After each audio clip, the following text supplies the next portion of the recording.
My phone buzzed, dragging me out of a spreadsheet haze at my Denver desk. A text from my cousin Derek. "Rach, big news, call me." Derek, 28, Uncle Mike's son, only texted when he wanted cash. I ignored it, but then Uncle Mike's name flashed. A minute later, Aunt Linda. My gut twisted. My family never does group calls unless it's a crisis. I slipped into the break room and played Mike's voicemail. His voice oozed fake cheer. "Rachel, big news about Grandma's house. Call me. It's great for the family." Linda's was just as slick. "It's about the Lakewood place, honey. Everything's fine." Their forced optimism screamed trouble. My mind shot straight to Grandma Ellen's house, my house.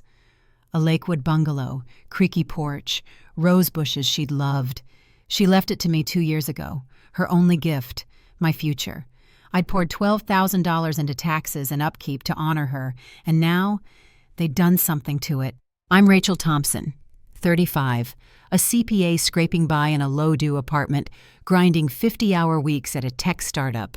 I've always lived lean, saving for a future I thought included Grandma's house, a 2-bedroom fixer-upper I could rent out or live in one day. Every month, I sent $800 for bills, $200 to Carlos, the neighbor who mowed the lawn. It wasn't easy, but it felt right. Keeping her memory alive. That house was proof I'd made something of myself, despite years of bailing out my family. I sat down, coffee cooling, logged into the Jefferson County tax portal. Hands unsteady. The deed wasn't mine anymore. Transferred to Derek 3 weeks ago, sold for $375,000. My signature, or a forgery, stared back from a sale agreement I'd never seen. I'd been in Seattle for work, nowhere near Colorado. They'd stolen my house. I dialed Mike, voice tight. "What did you do?" He didn't flinch. "We sold it, Rachel. $375 for Derek's Brewery in Aurora. Family helps family." Linda chimed in. "You're too busy to care about it." "You forged my signature," I snapped. Silence. Then Mike's tone hardened. "It's a family asset. Derek needs it more than you." I hung up, heart racing. They'd had access because I trusted them, gave Mike a key for repairs, sent tax bills so they'd be paid, and they used it to sell my inheritance for Derek's pipe dream. A guy who'd flunked college, burned through jobs. This wasn't just about the house. I'd given them $16,000 over 4 years, 5 for Mike's car, 3 for Linda's dental work, 8 for Derek's tuition he wasted on parties. I ate ramen, skipped vacations, turned down a Chicago promotion just to keep them afloat. And they repaid me with betrayal. I flashed back to 16, hiding from my parents' divorce in Grandma's garden. We pruned roses. "Peace, Mr. Lincoln," her hands guiding mine. "This house is your strength, Rachel," she'd said. They tried to take that strength, thinking I'd stay quiet. They were wrong. I called Tara, my lawyer friend in Boulder. "Tara, my family sold Grandma's house. The deed's in Derek's name. My signature's forged." Her voice cut sharp. "That's fraud. Send me the documents. I'll check the records."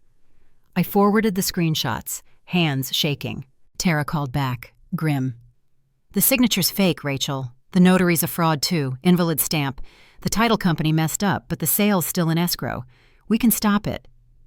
Relief hit, but anger burned hotter. "There's more," she added. "Mike and Linda are drowning, $40,000 in credit card debt, a second mortgage they can't pay. They're using Derek's Brewery to bail out, with your house as collateral." I sank onto my couch, Denver skyline fading outside. They hadn't just stolen my house, they'd planned to milk it for years. "Tara, what's next?" I asked. "We file an injunction to freeze the escrow and void the sale," she said.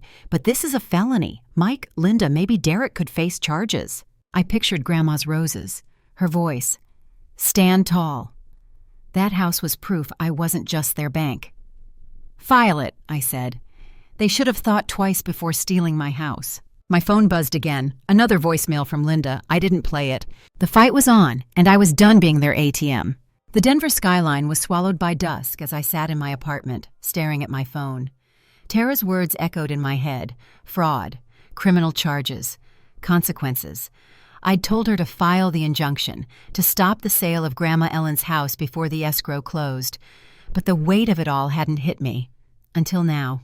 Uncle Mike, Aunt Linda, Derek. They hadn't just betrayed me. They'd forged my signature, sold my inheritance, used it to prop up their sinking ship. I'd spent years bailing them out, convincing myself it was my duty as family. But I was done being their ATM. And yet, as the silence of my tiny apartment pressed in, I couldn't shake the memories of Grandma's house or the nagging question, had I been too naive to trust them? My phone buzzed, snapping me out of the spiral, a voicemail from Aunt Linda. I hesitated, then played it on speaker. Her voice was high-pitched, teetering between panic and sugar. "Rachel, honey, it's Aunt Linda. We need to talk about the house. There's been a misunderstanding with the paperwork, and the title company's making a fuss. Can you call us back? We're family, sweetheart. We'll sort this out." The word family stung like a slap. I deleted the message, checked my texts. Derek had sent 3 in a row. "Rach, what's your problem? The brewery's a sure thing. You're gonna ruin it over some old house?" Then, "Call Dad, he's freaking out." And finally, "You're being selfish as hell." I tossed the phone onto the couch, my hands trembling. I thought about Grandma's house, the kitchen that always smelled of lavender candles, the creak of the floorboards when we danced to her old Sinatra records. I was 10 when she taught me to make apple pie in that very kitchen, her hands guiding mine over the dough. "This house is your future, Rachel," she'd said, eyes crinkling with a smile, "a place to build your own life." I'd spent $12,000 over 2 years, taxes, upkeep, all to keep that future alive. And they'd sold it. Like it was nothing, like I was nothing. Another call came through, Uncle Mike. I let it ring to voicemail. Before I could listen, an email popped up from Mark at First National Bank. Subject line, "Urgent, Thompson account concerns." I opened it, pulse racing.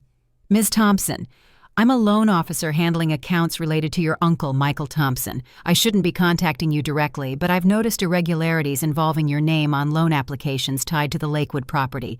Please call me to discuss." Irregularities. The word sent a chill down my spine. I forwarded the email to Tara with a note. "What the hell is this?" She called within minutes. "Rachel, Mark's a contact of mine from a real estate deal last year. He's legit. He's saying Mike tried to take out loans using your house as collateral. 3 attempts in the last 6 months. All denied because the deed was in your name. But here's the kicker. He used forged documents with your signature, same as the sale." I sank into the couch, head spinning. "They didn't just sell the house. They've been trying to borrow against it?" Tara's voice was grim. "Yeah, they're in deep, $40,000 in credit card debt, a second mortgage they're behind on, and Derek's been promising investors a brewery he can't fund. They saw your house as their lifeline." I closed my eyes, memories flooding back. 3 years ago, turning down a promotion in Chicago because Uncle Mike called, crying about his car being repossessed. I wired $5,000 that night, ate ramen for a month just to cover my rent. When Aunt Linda needed dental surgery, I sent $3,000, skipped a friend's wedding because I couldn't afford the flight. Derek's tuition, $8,000 for a semester he never even finished. I'd done it all because I thought family meant sacrifice. Now I saw it clearly, exploitation. "I'm done, Tara," I said. "File the injunction. I want my house back, and I want them to pay for this." She didn't hesitate. "I'm drafting it now. We'll file first thing tomorrow. With the forged signature and Mark's evidence, we've got a strong case to void the sale. But Rachel, this could get messy. They're not going to take this quietly." I looked out at the city lights, the mountains' faint shadows in the distance. Let them scream. They made their choice. The next morning, my phone was a war zone. Uncle Mike, voicemail, his voice strained. "Rachel, the title company just called. They're saying the sale's on hold because of some legal issue. What did you do? Call me back. Now." Aunt Linda texted, "Rachel, please, we didn't mean to upset you. Let's talk this out as a family." Derek's message was pure venom. "You're screwing me over, Rach. The brewery investors are freaking out. This is my shot, and you're ruining it." I screenshot everything, sent it to Tara. Evidence, I thought. They're building my case for me. Then came a call from Aunt Susan, my dad's sister in Fort Collins, the peacemaker. Always smoothing family fights. I answered, hoping for an ally. "Rachel," she said, soft but cautious, "Mike told me about the house. I know you're upset, but Derek's trying to make something of himself. Can't you let this go for the family's sake? Grandma wouldn't want us fighting." I gripped the phone, patience fraying. "Susan, they forged my signature. They sold my house. This isn't a family disagreement. It's a crime." She sighed. "They shouldn't have done that, but you've got your job, your life. Derek's got nothing. Maybe you could share the money?" I hung up, chest tight. Even Susan, the reasonable one, was taking their side. I was about to call Tara when an email popped up. Jenna, Derek's younger sister, 24, quiet, always in Derek's shadow. "Rachel, I'm so sorry. I knew Dad was planning to sell the house, but I didn't know about the signature. I should have told you. Please don't hate me." My heart sank. She'd known, and said nothing. I replied short, "Why didn't you tell me?" An hour later, her response, "I was scared. Dad said it was for Derek's future, and I didn't want to mess things up. I'm sorry, Rachel. I'll talk to them." I didn't reply. Her apology felt hollow. Another excuse for staying silent while my family stabbed me in the back. Tara called that afternoon. "The injunction's filed. Judge Carter's reviewing it tomorrow. With the forged signature and Mark's loan records, we should get a temporary restraining order to freeze the escrow by end of day. The sale's as good as dead." I exhaled, relief mixing with dread. "What about the loans Mike tried to take out?" Her voice hardened. "Mark sent me the applications. Mike listed your house as collateral for $150,000 in loans over 6 months, all denied. But the intent's clear. He's been using your name to dig himself out of debt. We can add identity theft to the complaint if you want to push it." I thought of Grandma's rose garden, the way she'd named each bush. Peace, Mr. Lincoln, Double Delight. That house was her gift to me, not Mike's personal piggy bank. "Push it," I said, "all the way." I walked to the window, Denver skyline glittering against the night, and I remembered being 16, hiding from my parents' divorce, staying with Grandma, hours in her backyard, pruning roses in the hot Colorado sun. "You're stronger than you know, Rachel," she'd said, handing me a pair of shears. "Don't let anyone take that from you." I'd held on to that house because it held her strength, her belief in me. And now, Mike, Linda, Derek, they thought I'd roll over like always. My phone buzzed again, another voicemail. Derek this time, his voice a cocktail of anger and desperation. "Rachel, you're killing my dream. The investors are pulling out because of your stupid injunction. You think you're so perfect, always acting like you're above us. Call me back and fix this, or I swear, you'll regret it." I saved the message, sent it to Tara. He was digging his own grave. Then Mark, the bank officer, called. I put him on speaker. "Ms. Thompson, I shouldn't be doing this, but I thought you should know. Your uncle came into the bank today demanding access to the escrow funds. When we told him they're frozen, he got loud. Security had to escort him out." I closed my eyes, picturing Mike's red face, shouting, like he always did when things didn't go his way. "There's more," Mark continued. "He's been trying to open new credit lines in your name. We flagged them, but you should check your credit report. This isn't just about the house." I thanked him, hung up. My stomach churned. They weren't just stealing my house. They were trying to steal me. I sat at my laptop, pulled up my cloud folder, every financial record I'd kept since I started helping them. Bank statements. $5,000 for Mike's car, $3 for Linda's teeth, $8 for Derek's wasted tuition, another $12 for Grandma's house, taxes, insurance, Carlos's lawn care. Thank God I'd set up Peak Properties, my LLC. The deed wasn't in my name, but the company's. Their forgery wasn't just a betrayal, it was a felony. I started drafting an email to Mike, Linda, Derek, and Jenna, attaching every statement, every record. Proof of the $28,000 I'd given them over 4 years, not even counting the house. My fingers hovered over the keyboard, the cursor blinking. Part of me wanted to hit send, shove the truth in their faces. But another part, Grandma's voice in my head, her hands in the dirt, hesitated. Was I ready to burn this bridge, to watch their world collapse? I saved the draft, closed the laptop. Not yet, but soon. My phone buzzed again. Aunt Susan. Another voicemail. "Rachel, please.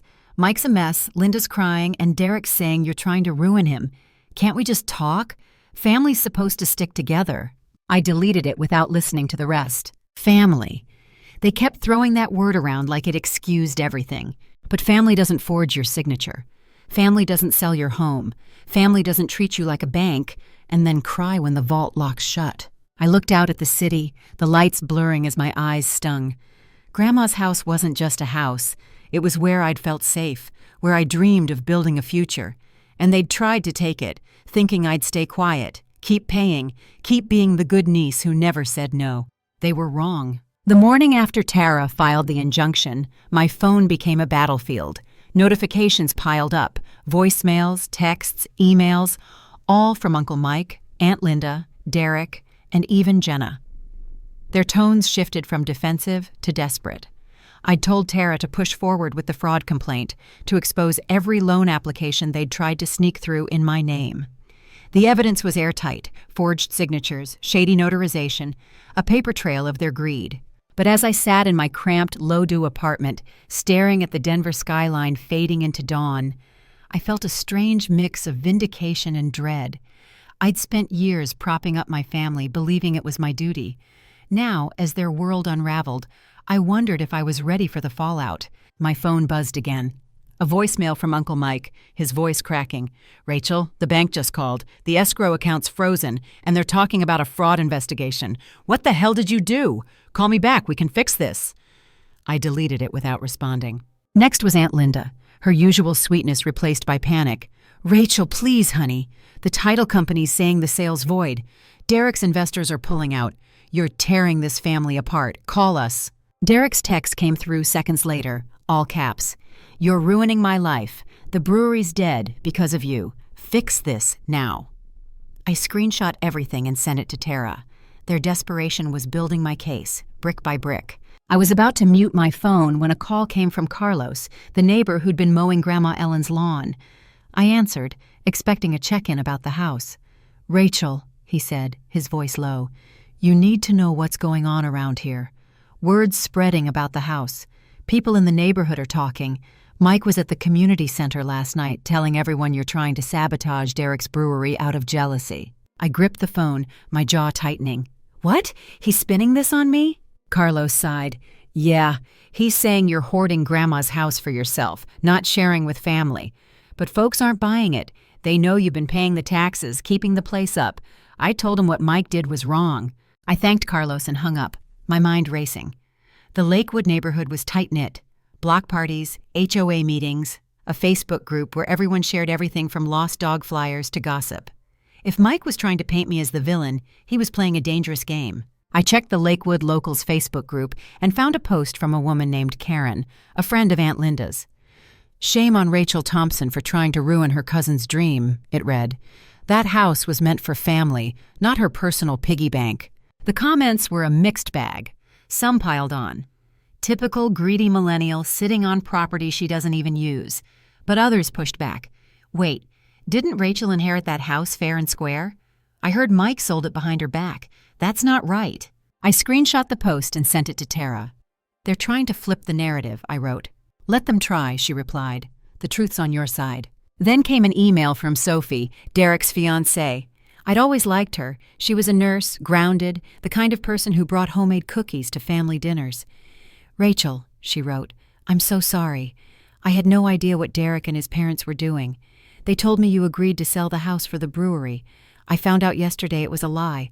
I'm leaving Derek. I can't marry someone who'd do this to you. Call me if you need to talk." I stared at the screen, a pang of sympathy mixing with my anger. Sophie was collateral damage caught in my family's mess. I replied, "I'm sorry you got dragged into this. Thank you for telling me." Her response came quickly. "I found documents in Derek's office, investor pitches with your house listed as collateral. I can send them to you." I forwarded her email to Tara, another piece of evidence. The next day, I got a call from Tara while I was grabbing coffee at a Lodo cafe. "The injunction's approved," she said, her voice triumphant. "Judge Carter signed the restraining order. The escrow funds are frozen, and the sale's on hold pending a fraud investigation. The title company's cooperating. They're embarrassed they missed the forged signature." I exhaled, relief flooding me. "So the house is mine again?" "For now," Tara said. "The sale's voidable, but we need to keep pushing. Mike's loan attempts are a gold mine. I've got copies of 3 applications, 150,000 total, all using your name and the house. That's identity theft, Rachel. We can add it to the complaint." I nodded, even though she couldn't see me. "Do it. I want them to face every consequence." As I hung up, my phone buzzed with a text from Jenna, Derek's sister. "Rachel, I'm so sorry. Dad's losing it, and Derek's blaming you for everything. I should have told you sooner. Can we talk?" I didn't respond. Her apology felt like too little, too late. She'd known about the sale and stayed quiet, hoping to ride Derek's brewery to some imaginary payoff. I remembered the time I'd sent her $500 for a medical emergency that turned out to be a new iPhone. I'd let it slide because she was young, because I thought family meant forgiving. Not anymore. That evening, I got an unexpected invitation from Derek, an email, of all things, with a flashy PDF attached. Grand opening, Aurora Brew Tasting event. He'd written, "Rach, I know things are tense, but come to the brewery launch tomorrow. You'll see how big this is. We can work out the house thing after." I opened the PDF and my blood boiled. The investor pitch featured a photo of Grandma's house, labeled Aurora Brew Company Collateral Asset. He was still using my house to lure investors, even after the sale was frozen. I forwarded it to Tara with a single word: unbelievable. I went to the event, not to support Derek, but to see how far he'd take this charade. The brewery was a rented warehouse in Aurora, half empty with a few folding tables and a makeshift bar. Derek stood in the center, charming a small group of investors, his smile as fake as the documents he'd forged. I stayed in the back, sipping a watery IPA, watching as he handed out brochures with my house's photo plastered on the cover. One investor, a middle-aged guy in a polo shirt, asked, "So this property's fully secured?" Derek nodded. "Absolutely, family-owned, free and clear." I clenched my glass so hard I thought it might break. He was lying to their faces, and they were eating it up. I left before he noticed me, but not before snapping photos of the brochures and texting them to Tara. "He's still pitching the house," I wrote. "He's got no shame." She called me immediately. "This is gold, Rachel. He's committing fraud in real time. I'm sending this to the DA. If he's soliciting investments with a forged asset, he's in deeper than Mike and Linda." I felt a grim satisfaction. Derek thought he could charm his way out of this, but he was digging his own grave. Back at my apartment, the family group chat exploded. Aunt Linda, "Rachel, the bank's saying we owe fees because the sale's tied up. Please stop this." Uncle Mike, "You're destroying Derek's future. Call me now." Jenna, "I'm begging you, Rachel, don't do this to Mom and Dad." I muted the chat and opened my laptop. The Lakewood Locals group was on fire now. Someone had posted a screenshot of Derek's brewery brochure with my house front and center. "Is this legal?" the poster asked. "I heard the Thompson family sold Rachel's inheritance behind her back." The comments were brutal. "Mike and Linda should be ashamed. Derek's always been a leech. Rachel's the one who's been keeping that house up. This is disgusting." I thought about Grandma's backyard, the rose bushes we'd tended together. I was 16, running away from my parents' screaming matches, and she'd let me stay for weeks. We'd sit on the porch at dusk, her telling stories about growing up in Lakewood, about how she'd bought the house with her own money after Grandpa died. "It's yours one day," she'd said, squeezing my hand, "a place to stand on your own." Now my family had turned it into a bargaining chip, and the neighborhood was watching their downfall. Another voicemail came from Aunt Susan. "Rachel, this is getting out of hand. The whole town's talking about Mike and Linda. Derek's brewery event was a flop. Half the investors left when they heard about the legal trouble. Can't you stop this before it ruins us all?" I deleted it. Susan's peacemaking was just another way of asking me to clean up their mess. I remembered the Christmas I'd sent her $1,000 to cover her heating bill, how she'd gushed about my generosity, but never paid me back. "Family," they kept saying. But family doesn't steal your home and then beg you to fix the consequences. I opened my email draft, the one with every bank statement, every payment I'd made to keep them afloat. $28,000 over 4 years, plus $12,000 for Grandma's house. I added the brewery brochure, the loan applications Mark had sent, and a simple message. "You thought you could sell my house and keep lying. Here's the truth. I've been paying your way for years. That ends now." I hovered over the send button, my heart pounding. Grandma's voice echoed in my head. "Don't let anyone take your strength." I hit send. My phone lit up immediately. Uncle Mike, Aunt Linda, Derek, all calling at once. I turned it off, leaned back. The city lights blurred through my window. They'd declared war when they forged my signature. I was just fighting back. The moment I hit send on that email, the one packed with bank statements, payment records, and Derek's damning brewery brochure, I knew there was no going back. My family, Uncle Mike, Aunt Linda, Derek, and Jenna, had been blowing up my phone, but I'd turned it off and left it on the kitchen counter. The Denver skyline glittered outside my window, but all I could think about was Grandma Ellen's house, her rose bushes, her creaky porch, her voice telling me to stand strong. They'd tried to steal that from me, and now they were about to face the consequences. Tara had warned me this would get messy. But as I sat in my tiny low-do apartment, I felt a strange calm. This wasn't just about the house anymore. It was about reclaiming my life. Tara called the next morning, her voice sharp with focus. "Rachel, the DA's office is moving fast. They've got the forged sale documents, the loan applications, and now Derek's brochure. The preliminary hearing is set for tomorrow. Judge Carter's presiding. She's tough but fair. We're meeting at my office in an hour to prep." I nodded, even though she couldn't see me. "What do I need to bring?" "Everything," she said.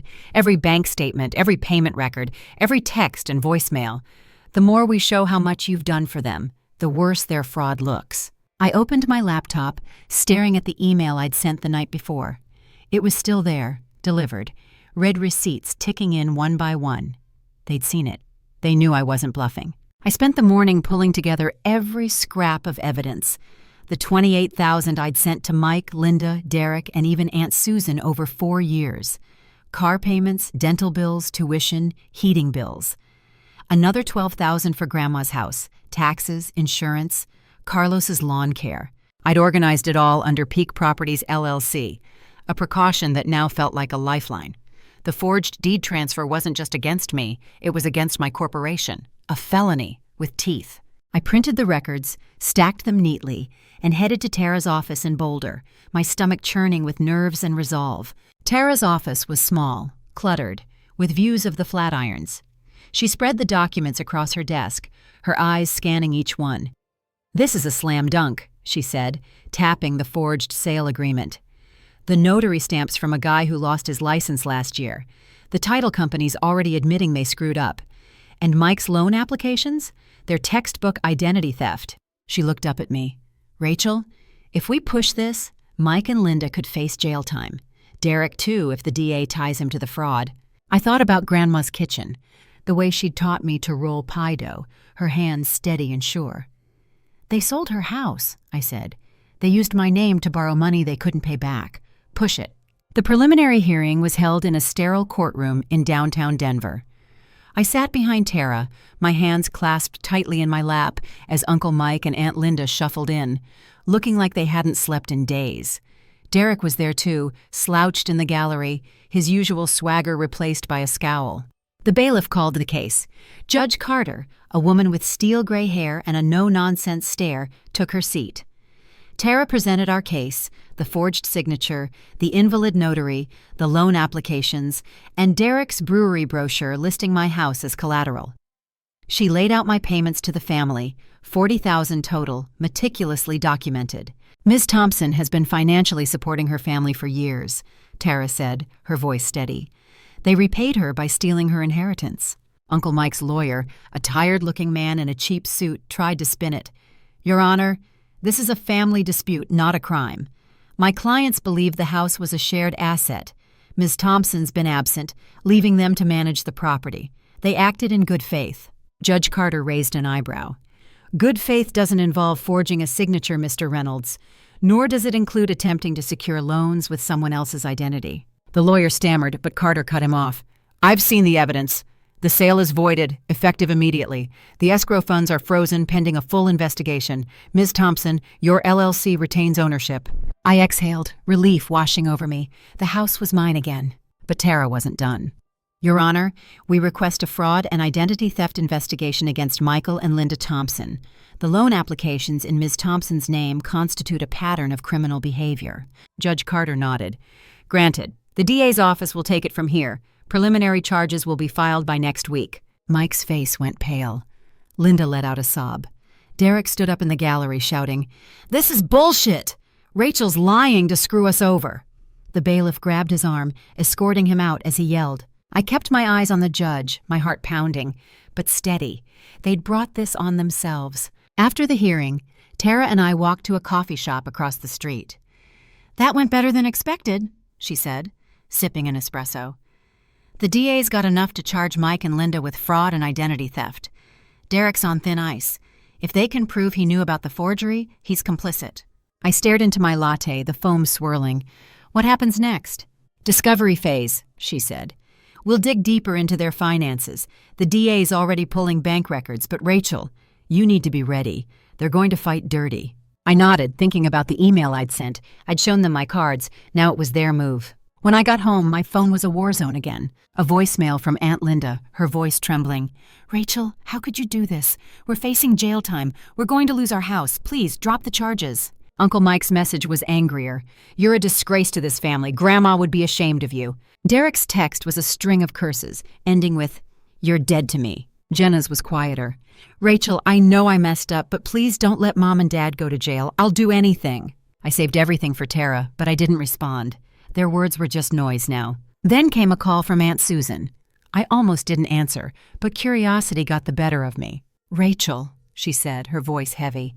"The whole family's talking about what happened in court. Mike and Linda are a mess. They're saying you fabricated the evidence, that you're trying to ruin them. I don't believe it, but can't you settle this privately for Grandma's sake?" I laughed, a bitter sound. "Susan, they stole my house. They used my name to try to borrow $150,000. What part of that screams private settlement?" She sighed. "I just don't want to see the family torn apart." "They tore it apart," I said, and hung up. The Lakewood Locals Facebook group was still buzzing. Someone had posted about the hearing, likely a neighbor who'd heard through the grapevine. "Heard Rachel Thompson won her house back. Mike and Linda forged her signature. Who does that to their own niece?" The comments were brutal, disgusting. They'd been mooching off her for years. Derek's brewery was a scam from the start. I saw Karen, Linda's friend, try to defend them. "This is a family matter. Rachel's blowing it out of proportion." But the group shut her down. "Family doesn't forge deeds, Karen." I closed the app, a grim smile on my face. The truth was spreading, and they couldn't stop it. That night, I got an email from Tom, one of Derek's brewery investors, forwarded through a mutual colleague. "Ms. Thompson, I've withdrawn my investment from Aurora Brew Co. Your cousin misrepresented the collateral, and I've learned of the legal issues surrounding your property. I'm sorry for your trouble." I replied, thanking him, and sent the email to Tara. Another nail in Derek's coffin. The next day, I drove to Lakewood to see the house. The familiar blue paint was peeling, the porch sagging, but the rose bushes were still there, blooming despite everything. I walked through the front door, the air heavy with dust and memories. I could almost hear Grandma's voice, humming Sinatra as she knitted in the living room. I'd spent $12,000 keeping this place alive, not just for me, but for her, and they'd tried to sell it like it was theirs. I sat on the couch, running my fingers over the faded fabric, and let myself cry. Not for them, but for the girl who'd thought family meant everything. My phone buzzed with a text from Sophie, Derek's ex-fiancée. "Rachel, I moved out. Derek's telling everyone you framed him. He started a GoFundMe to fight your lies. It's got 75. I laughed, the sound echoing in the empty house. Derek's desperation was pathetic. I texted back, "Let him try, the truth's out." She replied with a photo of more documents, bank statements showing Derek had spent $10,000 of the escrow funds before they were frozen, brewery equipment, a marketing trip to Vegas. I forwarded it to Tara, my resolve hardening. The DA's office called that afternoon. Detective Harper, a gruff man with a no-nonsense tone, wanted my statement. "Ms. Thompson, we're building a case against your uncle and aunt for fraud and identity theft. The forged deed and loan applications are solid. We're also looking at Derek. He knew about the sale and used it to solicit investments. I told him everything, from the $40,000 I'd given them to the brewery brochure. They also filed a harassment complaint against you," he added, "claiming you're financially abusing them by withholding family funds." I snorted. "They stole my house, Detective. I've got the receipts." He chuckled. "Yeah, I've seen them. Their complaint's going nowhere." Back at my apartment, I opened my laptop and checked my email. Replies had come in from the family. Aunt Linda, "Rachel, please, we'll pay you back somehow. Don't let us go to jail." Uncle Mike, "You're a liar and a traitor. You'll regret this." Derek, "You're going to pay for killing my brewery." Jenna, "I'm so sorry, Rachel. I'll testify if it helps." I forwarded them all to Tara and Detective Harper. Their own words were burying them. I leaned back, staring at the ceiling. Grandma's house was safe, but the cost was steep. I'd lost my family. Not that they'd ever really been mine. They'd seen me as a resource, not a person. But as the city lights flickered outside, I felt a weight lift. I wasn't their bank anymore. I was free. The dust from the courtroom battle hadn't settled, but the weight on my shoulders was already lifting. Grandma Ellen's house was mine again, legally secured under my Peak Properties LLC, and the DA's investigation into Uncle Mike, Aunt Linda, and Derek was in full swing. Their frantic voicemails and texts had slowed to a trickle, replaced by silence or weak apologies. I sat in my Lodo apartment, staring at the Denver skyline, the mountains a faint outline in the morning haze. For years, I'd been the family's safety net, pouring $40,000 into their crises, car payments, dental bills, Derek's failed dreams. Now they were facing the consequences of their betrayal. And I was ready to let go of the house, the family, and the guilt that had tethered me to them. Detective Harper called a week after the preliminary hearing. "Ms. Thompson, we've got enough to charge Michael and Linda with fraud and identity theft," he said, voice matter of fact.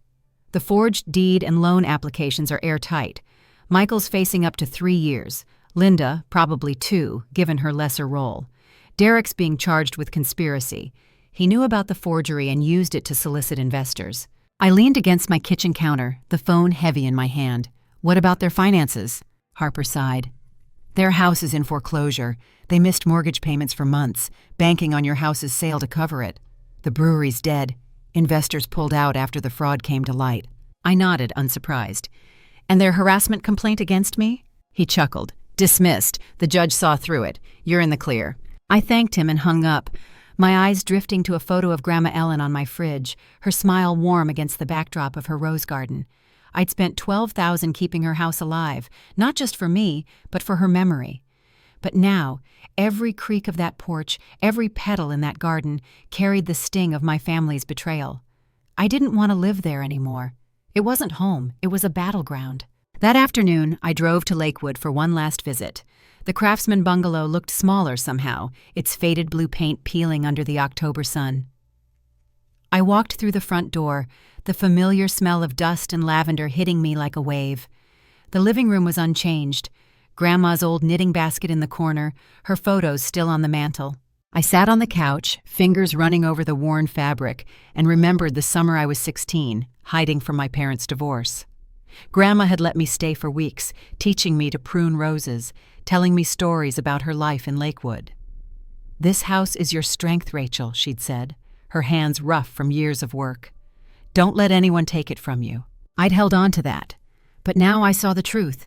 Strength wasn't in the house, it was in me. Carlos, the neighbor who'd mowed the lawn, waved from across the street. "Rachel, you keeping the place?" he called. I shook my head. "I'm selling it. Time to move on." He nodded, understanding. "You did right standing up to them. Whole neighborhood's talking about it. They're calling you the Rose Garden Rebel on the Facebook group." I laughed, the nickname catching me off guard. The Lakewood Locals group had been relentless.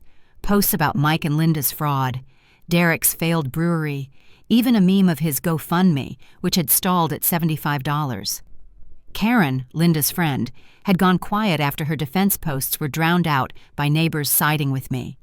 The truth had won, not just in court, but in the court of public opinion. Back at my apartment, I got an email from a local reporter, Emily, from a small Denver news site. "Ms. Thompson, I'm covering family disputes in Lakewood, and your story's making waves. Would you be willing to share your side? It could help others in similar situations." I hesitated. The idea of going public felt raw, exposing, but then I thought of Grandma, of the women who might be stuck propping up their own families, afraid to say no. I replied, agreeing to the interview. The article ran 2 days later, titled, "Lakewood Woman Fights Back After Family Sells Her Inheritance." It detailed the forgery, the loan attempts, and my years of financial support. $40,000, laid bare for the world to see. The comments poured in. "You're so strong, Rachel. This happened to my cousin. Thank you for speaking out." It wasn't just my story anymore, it was a warning, a beacon. The fallout for my family was swift. Uncle Mike and Aunt Linda's house, foreclosed. The bank seized it after months of missed payments. They moved into a cheap rental in Aurora, their credit ruined. Derek's brewery? A ghost. His equipment repossessed, his investors gone, his GoFundMe a laughingstock. Jenna reached out once more, a text this time. "Rachel, I'm testifying against Mom and Dad to reduce my involvement. I'm so sorry. Can we ever talk again?" I didn't reply. Her offer to testify was a start, but trust was a bridge too far gone to rebuild. Aunt Susan called one last time, her voice heavy with resignation. "Rachel, I know you're done with us. I just wanted to say I'm sorry I didn't stand up for you sooner. Mike and Linda, they're paying for what they did. But you're still family." I let her words hang in the air. "Family doesn't forge deeds, Susan," I said, and hung up. I blocked her number, then Mike's, Linda's, Derek's, Jenna's. The family group chat, once a flurry of holiday plans and guilt trips, went silent. I listed Grandma's house with a realtor the next week. The Lakewood market was hot. It sold quickly, $390,000. $15,000 more than Derek's fraudulent deal. I paid off the remaining taxes, settled my legal fees with Tara, and put the rest in a savings account. It wasn't about the money. It was about closing a chapter. I didn't need the house to carry Grandma's strength. I'd found my own. A job offer came in from a tech firm in Austin, a senior CPA role with a 20% raise and a chance to start fresh. I'd turned down opportunities before, always tethered to my family's needs. Not this time. I accepted the offer. Leased a new apartment in Austin's South Congress district. Started packing. My low-do apartment, with its brick wall view and cramped kitchen, felt like a relic of the old Rachel. The one who said yes to everyone but herself. The night before I left Denver, I drove to Lookout Mountain, a spot Grandma used to take me to watch the city lights. I sat on the hood of my car, the cool October air sharp against my skin. I thought about her roses, her stories, her belief in me. I'd fought for her house, for her legacy. But more than that, I'd fought for myself. Mike, Linda, and Derek had tried to take my strength, but they'd only made it sharper. I wasn't the family bank anymore. I was Rachel Thompson, and I was free. As I drove back to the city, my phone stayed quiet. No voicemails, no texts, no pleas for forgiveness. The bridges I'd burned were gone. The horizon ahead was wide open. Austin was waiting. A new city, a new life. I turned up the radio, Sinatra's My Way filling the car, and I smiled. Grandma would have approved.